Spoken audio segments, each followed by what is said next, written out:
Welcome to TripCreator. In this video, we'll look at how an existing TripCreator user can invite agents into their account and share itineraries with them through the B2B Agent Portal.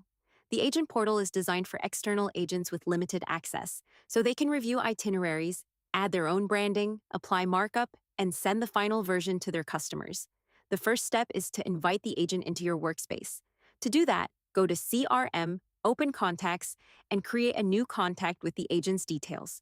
After saving the contact, reopen it, scroll to the bottom, and click Add as Agent. TripCreator will then send the agent an invitation email with a sign-up link. Once the agent completes registration, they can be used inside your agent workflow. Before sending any itinerary, it is important to confirm that the agent has complete access set up. You can do that by going to the CRM, then looking at contacts.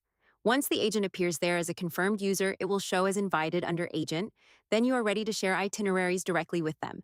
To share an itinerary, go to your dashboard and find the itinerary you want to send.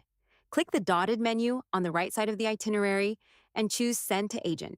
Then select the agent from your list of invited and confirmed agents. This allows you to pass a specific itinerary to that agent through TripCreator's Agent Portal.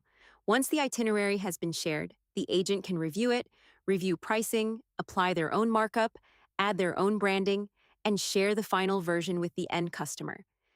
If you want to avoid showing your own brand name in the itinerary link, TripCreator also supports a neutral domain option.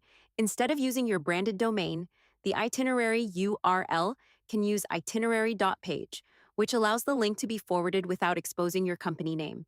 This only changes the URL.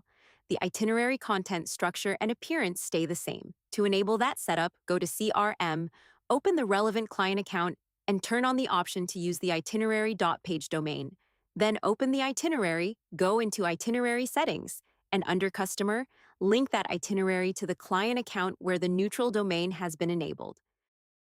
When you preview the itinerary as a customer, the link will show the neutral domain. In summary, the inviter workflow is simple. First, create the contact and add them as an agent. Next, confirm that they have completed access setup, then send the itinerary from the dashboard using Send to Agent. From there, the agent can finalize the commercial and branding side before sharing it with the customer. And if needed, you can present the itinerary on a neutral domain for a more white label handoff.